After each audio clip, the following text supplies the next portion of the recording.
With me is Acer's brand new Nitro V16S. Basically, it's their first slim gaming laptop priced to compete in that all-important value range. MSRP of around $1,200 for the 5060 version to $1,400 for the 5070. It's got a similar chassis to its more expensive and more powerful older brother, the Predator Helios Neo 16S. But Acer has done some more money-saving things with this Nitro. It's got an older generation CPU, either one of Intel's Raptor Lake processors, the Core 7 240H, or one of AMD's older Zen 4 ones, the Ryzen 7 260. It's also missing a Thunderbolt port on the back, which the Predator does have. Its Ethernet port is only 1 gig, not 2.5, and its mechanical trackpad is worse. The Nitros, it seems to dip down more in the left and right corner, making it feel cheaper. And on cheaper, its display's lid, it just feels very flimsy. Lastly, the lower cost models of the Nitro V16S, they do have lower resolution 1920 displays. The more expensive ones, they still have a 2560 panel. But guys, none of this matters. You see, the moment we unboxed the Nitro, we noticed a big issue. Its charger, it is tiny, 135 watts. We recently reviewed the Yoga Pro 9i. It has similar hardware with a beefier 170 watt charger. Well, during gaming on its highest performance mode, we noticed that it drains its battery while plugged in. Many viewers were really frustrated, and Lenovo, they rushed out a BIOS update. That update allows you to pair their larger 245 watt charger available for their Legion gaming laptops with the Yoga Pro 9i, therefore solving this issue. But you can see where I'm going here. This Nitro has a much smaller 135 watt charger. We've never seen anything that low in a mid-range gaming laptop. Even HP's 14-inch Omen Transcend 14, which was lambasted for having a low wattage dedicated GPU, has a larger 140 watt charger.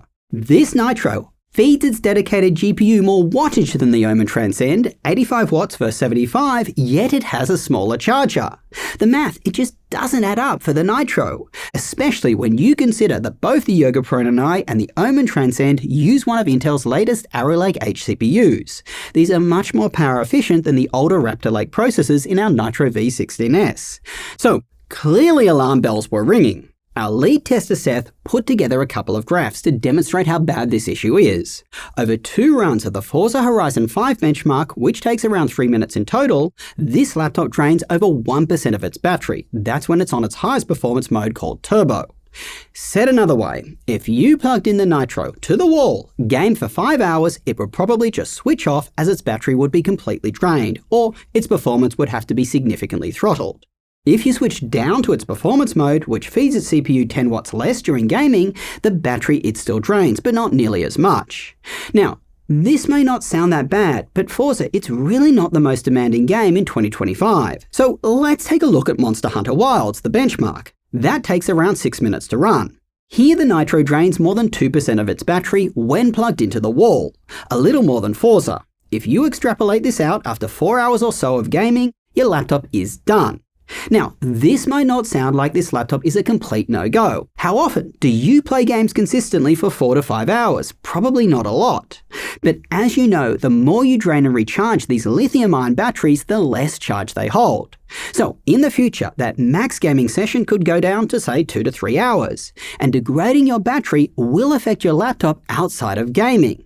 Say you just want to unplug the laptop and use it around the office or a classroom. If you've used a lot of battery cycles from gaming and recharging, it won't last as long as a laptop without this issue. When we compare the Nitro's battery drain to other laptops, you can see it is by far the worst we've seen with this issue. We thought the Yoga Pro 9i was bad. It's nowhere near as bad as this laptop.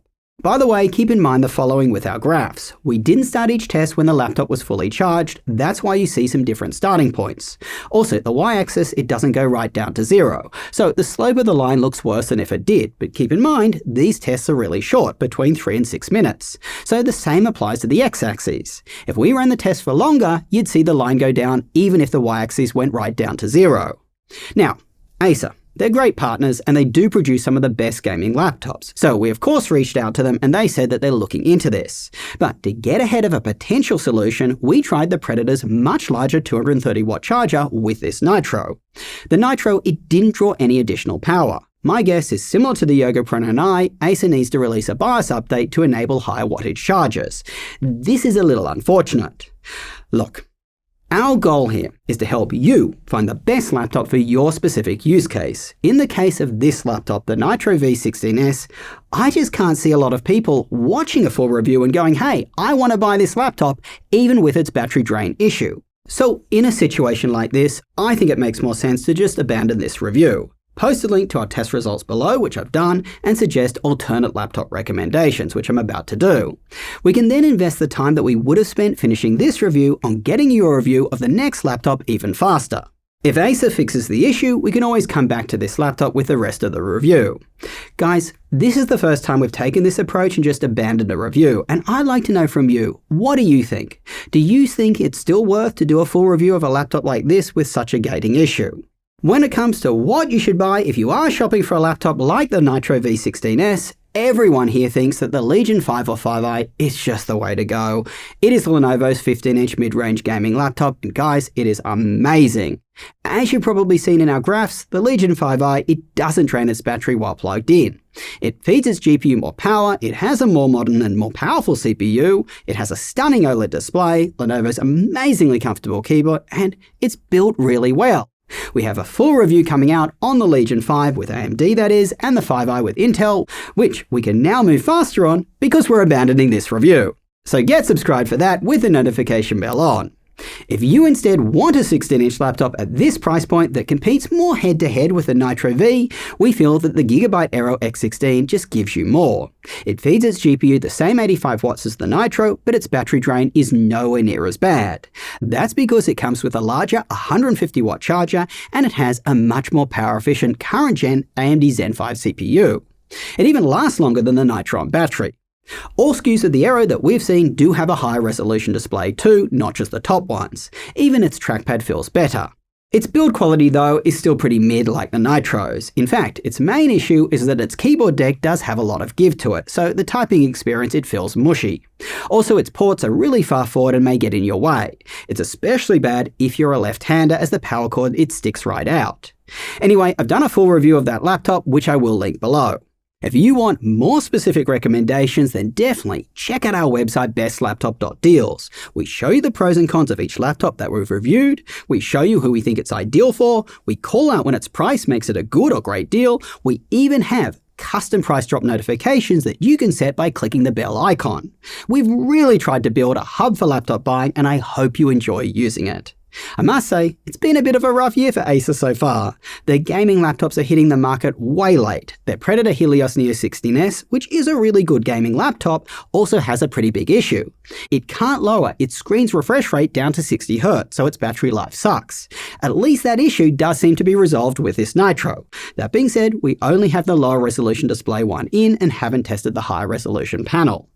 Anyway, that's all I got for you. Till next time, go do something awesome with your day, and I will catch you later.